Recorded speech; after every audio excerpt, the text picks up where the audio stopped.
Hi, so John Field here from Field of Fitness in Guildford. So this is program number 3. This program we're going to go through some slightly more integrated movements, so that we try and combine the upper body and the lower body together. The reason we do this is one, to get a bit more bang for your buck, and again to create a bit more functional movement. So rather than being kind of isolated and static, we're now going to get things moving. So be careful, it is a bit more dynamic, so make sure you pitch your exercises at the right level. So all exercises we'll be using a band again. We're going to start with low resistance and we can build that up as we go through. What we will do, or what we will need, is an anchor point. So we will need somewhere that we can attach a band to. So again, it could be a banister, it could be any sort of post that you may have that's not going to move anywhere, okay? So from that position, we wrap the band round our post or our rig, and from that position, we then tie it up so again, it's not going to go anywhere. Our hand goes through the band, and we're going to start with a dynamic chest press, which is integrated with a lunge movement. So what we do is we come out into a good, solid, static lunge position. We start with the band nice and close to us. We take the opposite hand out in front, and what we do is we drive the band forward as we come down into our lunge position. And then as we come back up, we bring the band back to its starting position.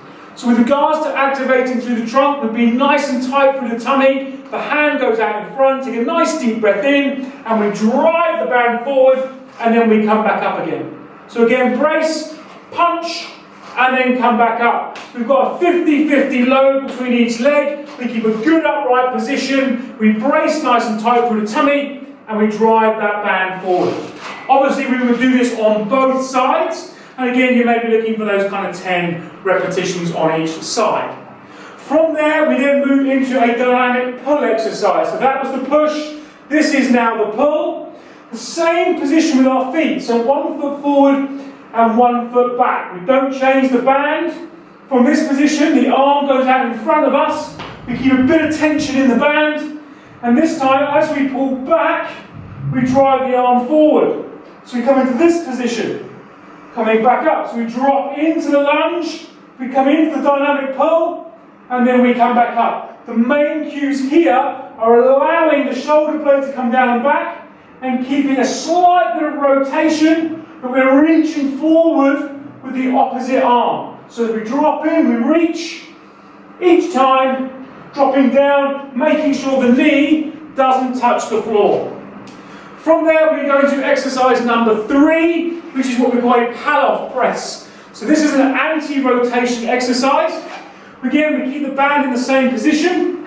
We create a good, solid, wide base with the feet. We take the hand out in front of us.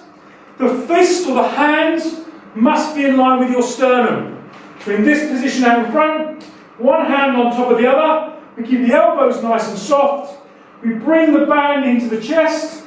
Elbows nice and tight, and we push the band forward. What we're not looking to do is be taken that way. So we try to keep that solid base. As the band goes out in front, we keep completely still through the hips. From that position, we drive the arms out, bring them back in, and push them out again, keeping a nice, solid base. From there, we can move into a very simple wood chop. So this becomes a bit more dynamic. Again, we're going to keep the band in the same position. Feet nice and wide. The right hand's the closest hand to the band goes on first. Opposite hand comes over the top. From there, we create a bit of a hip shift. And we rotate and we face the other direction. So we start in that basic position. Abs nice and tight. Good wide base with the feet. We brace the tummy. And we rotate the foot. And we point our hands away from us as we go into rotation. So brace tight, rotate, face the other direction, and then back. And then obviously, you would then do the same again onto the other side. So again, listen to your body. Very, very important that you don't overload yourself at this stage. This is a bit more integrated, a bit more specific.